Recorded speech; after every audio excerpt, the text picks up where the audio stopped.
السلام عليكم ورحمة الله وبركاته وإن سلام دمانتين ميل كستا جوجتان I hope دمانتين عافماد قبطان معي سنتين ميل كستا حلي كستا إيه ساعد كستا يدينتا الله سبحانه وتعالى يدوكو حفتيو welcome back سو دواده ويناقي يسكسو نقولنا يا another فيديو مع عافماد قبطان من معي سنتين إلى محن كريتشانيا ميل كستا جوجتان عافماد يا نمعالا كوشرتا ما ولا الله كذا لك كسو بيرو welcome كسو دواده ميل يدينك تشعليه ولا الله يقهر welcome back دمانتين جزاك الله خير إن شاء الله بإذن الله كان فيديو قال لك تنوصاره سبسكرايب وشير كريك وصبر فاميلي كان يوتيوب إن شاء الله وحن داود فيديو قبل إن أنتي كوران لقى صوتوبة إن أنت بري دحاس وحن مغلي يدو لليه هو يدمته وردتك إلهي مياني كحشونين ما قبل نول وعلى الهوا يدمته سبحان الله وما يابي ما أنت مركن فيديو إذا دا أركي إن أنت سؤال وحنو سنة يسود ضعيفة وأركيسان فيديو لقى صوتو وحن عادي عادو قنحي inankii fiidiyoga kasoo duubay oo tagay ay ku leedahay qofkii ugu horeeyay oo soo salaama ayaa tahay inantaasi Nairobi bay joogtaa isbitaal bay ku jirtaa 3 bilood baan isbitaalka ku jiray baan bay tiri Samiixa Khaliif oo muuleef ku jirtana waxaan arkayay oo tiri hal bil bay kooma ku jirtay aawe family-geedii aawe asxaabteedii waxaan aaminsanahay hadii family-geeda hooyo iyo family-ga dadkeeda ay joogaan in loo tagi lahaa لكن أول أصحابتي وحدات كيف فيديو بدت بفيديو لدو بيجت أصحاب اللي نيروبي سومالي ولم بجوكتا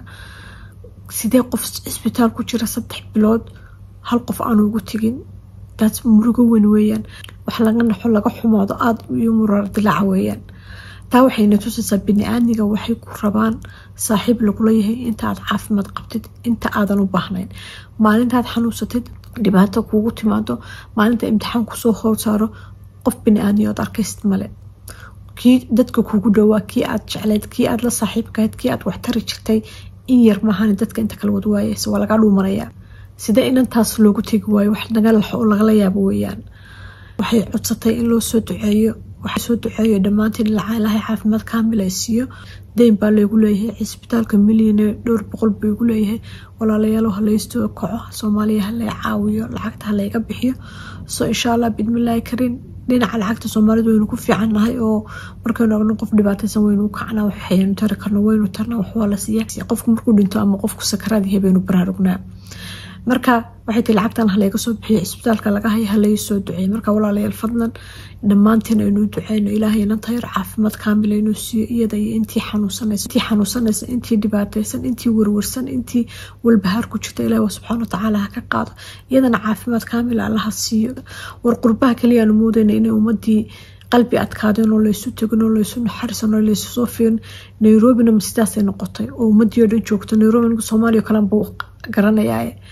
marka meel kasta oo joogna naxariis darrada ayay nahay generation kan uu isbedelay subhanallah ilaahay hayna soo hadeeyo insha Allah bidmillaah kana ilaahay inta caafimaad siiyo qofki markuu xanuunsanayo ku baahna ama dhibaataysna markaad ka caratid ama ka dhuumatid hadhow markuu caafimaad Allah siiyo ilaahay ba caafimaad ka qofkaas hadhow markuu caafimaado oo ilaahay subhanahu wa ta'ala caafimaadkiisa u soo celiyo ku noqonaysaa ama baahidii iyo dhibaatadii uu ku jiray Allah subhanahu wa ta'ala uu ka saaro qofkii ma la saaxiibaysaa hadana maxaad oranaysaa waxaad arkaysaa dad maalinta kaliya ay dan leeyihiin ku soo waca weliga arki maysid qofkaas maalintu teleefankiisu soo dhaco waad garanaysaa inuu wax ka rabo inta kale laba indhood saari maysid adigu maalintaad u baahatid meel uu ka baxay arki maysid dadka danaystayaasha wax lala saaxiibo iyo wax la soo dhaweystoona maaha marka insha Allah bidmillaah kan dadka aynu kala barano close friend-keena dadka aynu ku xiranahay inkastoo dadka inta badan waji fiican ay ku tusayaan marka hore laakiin marka dhibaato ku soo gaadho ama aad u baahatid marka ayaad bini'aadamka kala baranaysaa hayeeshee waxa fiican dadka inaynu intuition-keena raacno intana badan dareen baa inagu jiro qofka bini'aadamka marka la sheekaysatid la socotid waad arkaysaa qofka fiican iyo qofka wanaagsan inta badan waynu ignore gareynaa laakiin qof kasta oo aynu la naqaano وإنه تصا قفك وياه وحبوا إنك تصا maybe إننا وضع عرق قفك دبعتي سي شخصيتي سنبتها لكن وحيابه إنه كأررقنا أي شيء لكن وين إجنور كرينا أما وحين ملينا حالة هذا وكشرته إنه تاي قفك وناق بدل وحريرته اسم قريه qofkaas wanaagiisa hadalkiisa ayaad ka dhadhaystaa inuu qof fiican yahay marka insha Allah bidmillaah karin dadka xunxun oo inagu hareeraysan ama dadka danaystayaasha oo maalinta aad dhibaataysan tahay ka carara dadkaas wax la soo dhaweysto ma kasto in xumeeyeen inaynu wanaajino oo aynan ku dayanin maalinta uu dhibaataysan yahay sometimes waxa laga yaabaa inaynu jecelnahay inaynu qofka ka arkoosano markuu in xumeeyo laakiin qof kasto wax ku xumeeyo waxa fiican inaad wanaag ugu abaalgudid taas isagana ama tusaale ha u noqoto ama yaani tusaale u noqon laakiin adigu xumaantii qofkaas kugu sameeyay xumaan la eg ha u sameyn marka inaan tahay arinteeda aad ayaan wallahi qalbigayga xanuuntay oo uga naxay ilaahay subhanahu wa ta'ala caafimaad kaamil ha siiyo insha Allah bidmillah kana inuu soo duceyno Queen of Ajuran walaashan Amish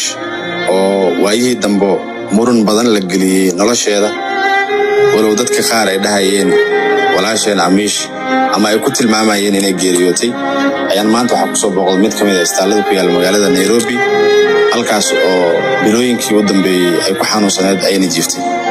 walaashan maanta waxa waay safar dheer ayaan ayada u soo galay si aan xaaladeeda caafimaad iyo maanta waxa idinka doonayna idinku soo bandhigno Amish halkan waxa ku jirtaa in muddo xaaladeeda caafimaad halkaas lagu tacaalay dadku inta badan way yaqaanaan xaaladda ka jirto magaalada Nairobi iyo qof markuu isbitaal ku galo halkan waxyaabaha uu kala kulmi karo ama sida yani istaalka xaaladiisu ay tahay maanta codsi ay wadataa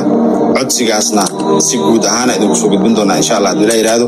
ayadana markii hore nila hadli doonto hadii la yiraahdo maadaama in muddo aad weydeen Amish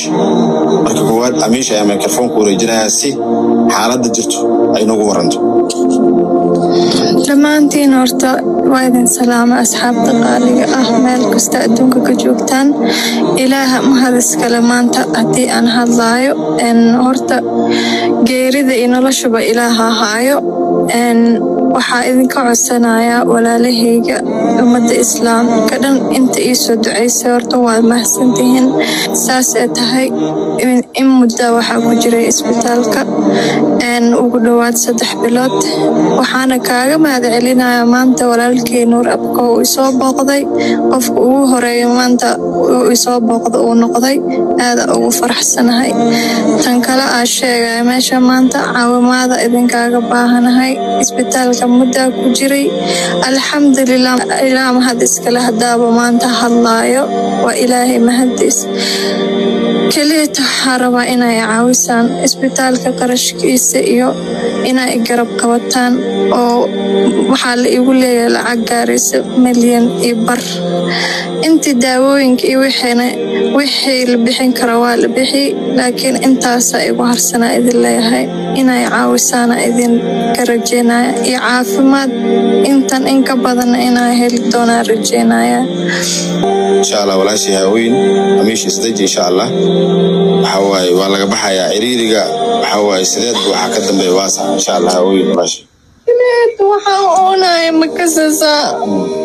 qolka mugdiga aan ku jiray xanuunkan soo maray weligay noloshayda abuu ma soo marin wallahi noloshayda ma soo marin weligay ilaahay waxa ka baryayaa inuu igu dhigo mid ku toobad keeno waxaan rajeynaa mid ku toobad keeno ilaahay ka dhigo qolkan waa mugdi waa ku gubtaa